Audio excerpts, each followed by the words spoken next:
I stood quietly near the entrance of the sunlit atelier, watching him work. Master tailor Marco moved with an unhurried, almost rhythmic grace, his silver hair catching the afternoon light, as his heavy brass shears glided effortlessly through a length of emerald raw silk.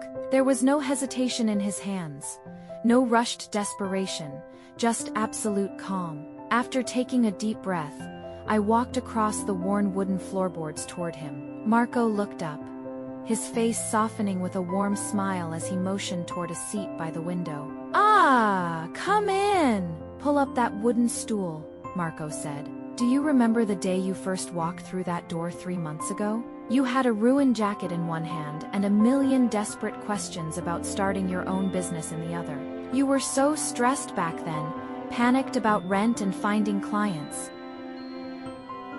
You asked me how to survive in a world that moves too fast," Marco continued. "I told you to come back when you were ready to hear the most important advice I could give a young craftsman. Look at this silk on my table, raw mulberry silk. If you rush it, it frays. If you force it because you are desperate, the weave ruins forever. People look at my shop and think I'm just lucky to still be here after 40 years. They see a small atelier and think, 'Poor Marco, he missed his big chance.' But staying true to your craft has nothing to do with luck, and everything to do with money." I sat on the stool, leaning in as Marco set down his shears. "7 years ago," he said, "right where you are sitting, 3 men in sharp, charcoal, gray suits sat. They represented a massive multinational fashion conglomerate. They were the kind of corporate titan that buys up historic heritage brands, turns them into mass-market logos, and prints them on synthetic clothes. They placed a leather briefcase right on my cutting mat, and inside was a contract, multi-million dollars, a guaranteed salary, and international distribution. When you hear a number like that, most people would sign before the ink is even dry, assuming it is ultimate security. But then I read Section 4, Paragraph B, Material Sourcing Restructure. They wanted me to stop using hand-woven Italian wool and raw silk, swapping them for cheap poly, viscose and synthetic linings. They told me with smooth smiles that the modern customer couldn't tell the difference, and that my profit margin would quadruple overnight. They were asking me to trade quality for scale. I asked him how anyone could possibly walk away from millions when bills were piling up, and Marco nodded understandingly. "That is where the trap lies. Because money you earn by selling your control isn't security, it's a golden cage," he explained. "Most people sign bad deals, not because they are greedy, but because they are trapped. They have shop rent due in a week, a heavy mortgage, or a luxury car lease they bought just to look successful. They live month to month. And when you have no cushion under your feet, a golden cage looks like salvation. You sign, you compromise, and then you spend years telling yourself you had no choice because you had bills to pay." The executives knew this. They looked at my old brass irons and worn floorboards, and assumed they owned me. The lead guy pushed a silver pen toward me. I asked him how anyone could possibly walk away from millions when he said, "Sign it, Marco. You can't afford to turn this down." He was wrong, but not for the reason he thought, Marco said, tapping his chest softly. 10 years before that meeting, my grandfather gave me a rule.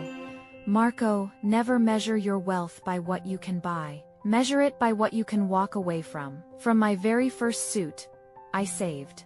Not in risky stocks or illiquid property, but in pure, boring, liquid cash. I built what I call my 12-month walk away cushion. Every single overhead expense, the shop rent, raw materials, my food, electricity, and health insurance, sat untouched in a simple bank account for 12 full months. Holding cash seems foolish to some who chase interest rates, but that money was not there to make me rich. It was sitting there to make me completely unshakable.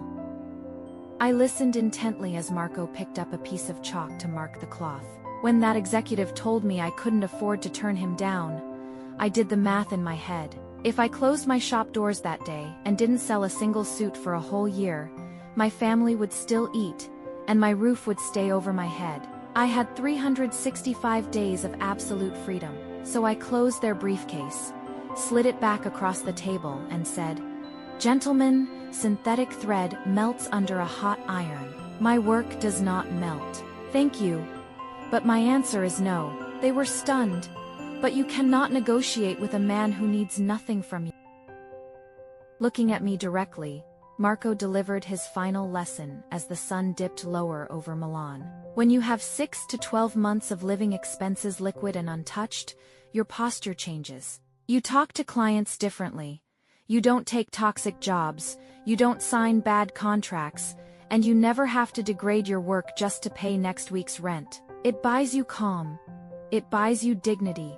And it gives you the power to look in the mirror and know your craft.